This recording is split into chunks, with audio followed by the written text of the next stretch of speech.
জানিয়ে দিব এই মুহূর্তে আমাদের হাতে এসেছে গুরুত্বপূর্ণ আপডেট আন্তর্জাতিক সংবাদের শিরোনাম।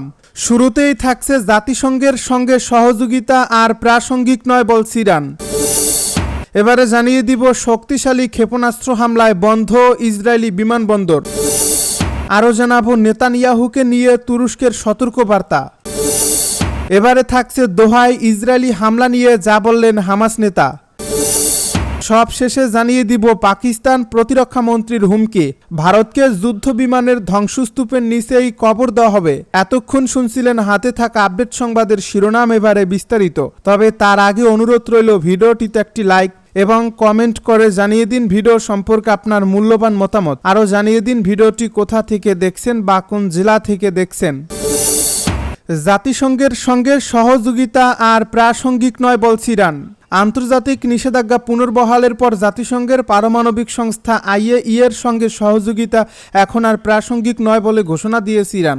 রোববার দেশটির পররাষ্ট্রমন্ত্রী আব্বাস আরাকচি বলেন, কায়রো চুক্তির অধীনে IAEA-এর সঙ্গে আমাদের সহযোগিতা আর প্রাসঙ্গিক নয়। গত সেপ্টেম্বর মাসে জাতিসংঘ সংস্থার সঙ্গে ইরান এক চুক্তি স্বাক্ষর করেছিল, যার আওতায় আন্তর্জাতিক পরিদর্শকদের আবারও ইরানের পারমাণবিক স্থাপনায় প্রবেশাধিকার দেওয়ার কথা ছিল। তবে জুন মাসে ইসরায়েল ও যুক্তরাষ্ট্রের হামলার পর তেহরান এই সহযোগিতা স্থগিত করে। ইরান জানায়, ব্রিটেন, ফ্রান্স ও জার্মানি 2015 সালের পারমাণবিক চুক্তির অংশীদার হওয়া সত্ত্বেও ইরানের উপর জাতিসংঘের নিষেধাজ্ঞা ফিরিয়ে আনার পদক্ষেপ নিয়েছে। এর ফলে কায়রো চুক্তি ইরানের কাছে অর্থহীন হয়ে গেছে।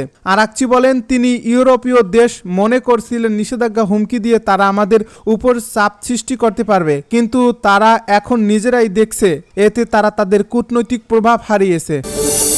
শক্তিশালী ক্ষেপণাস্ত্র হামলায় বন্ধ ইসরায়েলি বিমানবন্দর।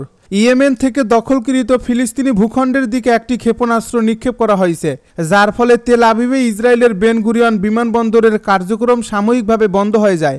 আরব ও ইসরায়েলি গণমাধ্যমগুলোর বরাত দিয়ে বার্তা সংস্থা মেহের রোববার সকালে এই তথ্য জানিয়েছে। ইসরায়েলি সেনাবাহিনী নিশ্চিত করেছে যে তারা ইয়েমেন থেকে একটি ক্ষেপণাস্ত্র উৎক্ষেপণ শনাক্ত করেছে। একই সময়ে জায়নিস্ট সরকারের গণমাধ্যম জানিয়েছে, ক্ষেপণাস্ত্র এই হামলার পর বিভিন্ন এলাকায় সতর্কতা সাইরেন বেজে ওঠে। ইসরায়েলি চ্যানেল 12 জানিয়েছে, এই ক্ষেপণাস্ত্র হামলার পর বিমান চলাচল স্থগিত করা হয়েছে এবং বেন গুরিয়ন বিমানবন্দরের আকাশসীমা সাময়িকভাবে বন্ধ করে দেওয়া হয়েছে। এদিকে টাইমস অফ ইসরায়েল জানিয়েছে, ইসরায়েলি প্রতিরক্ষা বাহিনীর দাবি, ইয়েমেনের হুতি বিদ্রোহীদের নিক্ষেপ করা একটি ক্ষেপণাস্ত্র তারা সফলভাবে ভূপাতিত করেছে। সংবাদ মাধ্যমটি আরও জানায়, এই ক্ষেপণাস্ত্র নিক্ষেপের পর ইসরায়েলের মধ্যাঞ্চল ও দক্ষিণ পশ্চিম তীরের কিছু এলাকায় সাইরেন বেজে ওঠে। সতর্কতামূলক সাইরেন বাজলেও এখন পর্যন্ত কোনো ক্ষয়ক্ষতি, হতাহতের ঘটনা বা আঘাতের কোনো খবর পাওয়া যায়নি। IDF জানিয়েছে, গত 18 মার্চ থেকে যখন গাজায় হামাস বিরোধী অভিযান আবার শুরু হয়, তখন থেকে হুতি নিয়ন্ত্রিত ইয়েমেনি বাহিনী ইসরায়েলের দিকে মোট 91টি ব্যালিস্টিক ক্ষেপণাস্ত্র নিক্ষেপ করেছে। একই সময়ে অন্তত 41টি ড্রোন ইসরায়েলের দিকে পাঠানো হয়েছে। নেতানিয়াহুকে নিয়ে তুরস্কের সতর্কবার্তা। তুরস্কের পররাষ্ট্রমন্ত্রী হাকান ফিদান সতর্ক করে বলেছেন, ইসরায়েলের প্রধানমন্ত্রী বেনিয়ামিন নেতানিয়াহু যে কোনো মুহূর্তে গাজা যুদ্ধের অবসান ঘটানোর চলমান প্রচেষ্টা ভেস্তে দিতে পারেন। তিনি জোর দিয়ে বলেন, ইসরায়েলি মন্ত্রিসভার আচরণ যুদ্ধবিরতি ও শান্তি প্রতিষ্ঠার লক্ষ্যে পরিচালিত রাজনৈতিক ও কূটনৈতিক উদ্যোগগুলোকে বিপন্ন করে তুলছে। এদিকে হিব্রু দৈনিক ইহুদি ও আহরণত বলেছে, নেতানিয়াহুর সাম্প্রতিক মন্তব্য যুক্তরাষ্ট্রের প্রেসিডেন্ট ডোনাল্ড ট্রাম্প প্রস্তাবিত শান্তি পরিকল্পনাকে বিপদের মুখে ফেলেছে। এছাড়া সিরিয়া প্রসঙ্গে পৃথক মন্তব্যে ফিদান বলেন, তুরস্ক কোনো ধরনের বিদেশি হস্তক্ষেপ বা দেশটিকে বিভক্ত করার প্রচেষ্টা মেনে নেবে না। তিনি আরও জানান, আঙ্কারার কূটনৈতিক প্রচেষ্টা বর্তমানে সিরিয়ার সরকারকে পূর্ণ সমর্থন দেওয়ার উপর কেন্দ্রীভূত। এছাড়া তিনি আসন্ন সংসদীয় নির্বাচনকে সিরিয়ার জন্য এক ঐতিহাসিক মাইলফলক হিসেবে আখ্যা দেন। ফিদানের এই সতর্ক বার্তায় ইসরায়েলি প্রধানমন্ত্রী নেতানিয়াহুর গাজায় সামরিক আগ্রাসন অব্যাহত রাখার অঙ্গীকার পুনর্ব্যক্ত করার কয়েক ঘন্টা পর আসলো। দোহায় ইসরায়েলি হামলা নিয়ে যা বললেন হামাস নেতা।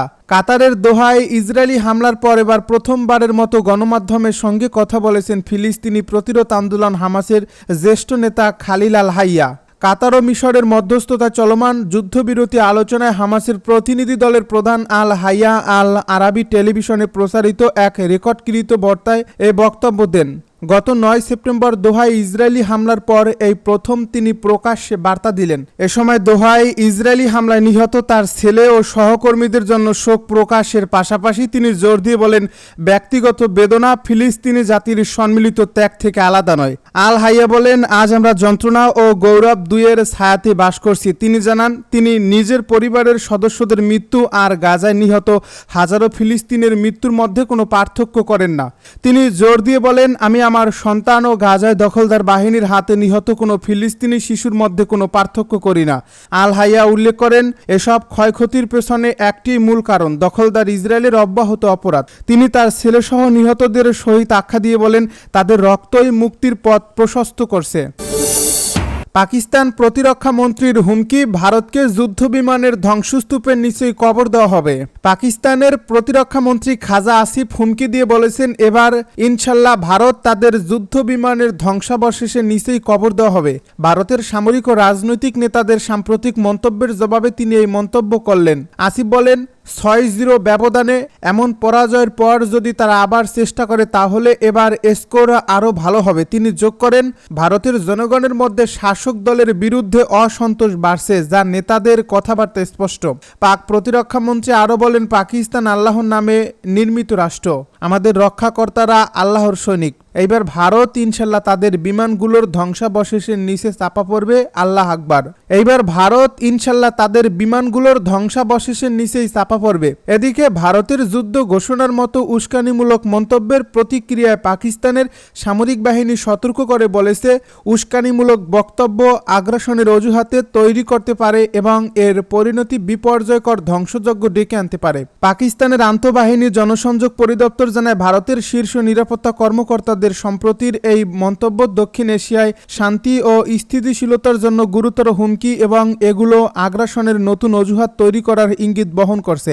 ভারতের প্রতিরক্ষা মন্ত্রী এবং সামরিক কর্মকর্তার সাম্প্রতিক মন্তব্যের পরিপ্রেক্ষিতে পাকিস্তান সামরিক বাহিনী সতর্ক করে বলেছে, নতুন করে বৈরিতা শুরু হলে কোনো ধরনের সংযম দেখানো হবে না। ভারত যদি পাকিস্তানকে মানচিত্র থেকে মুছে ফেলার হুমকি দেয় এবং বাস্তবে এমন পরিস্থিতি আসে তাহলে তা পারস্পরিক হবে। সম্প্রতি ভারতের প্রতিরক্ষা মন্ত্রী ও বিমান বাহিনীর প্রধানের বক্তব্যকে ঘিরে নতুন করে উত্তেজনা দেখা দেয় দুদেশের মধ্যে। ভারতীয় বিমান বাহিনীর প্রধান অমরপ্রীত সিং দাবি করেন, মে মাসের এই সংঘাতে ভারত 5টি পাকিস্তানি F-16 এবং JF-17 শ্রেণীর যুদ্ধবিমান ভূপাতিত করে, তবে তিনি প্রমাণ উপস্থাপন করেননি। অন্যদিকে বিজয়া দশমী উপলক্ষে গুজরাটের ভুজে ভারতীয় সেনাবাহিনীর ঘাঁটিতে গিয়েছিলেন ভারতের প্রতিরক্ষা মন্ত্রী।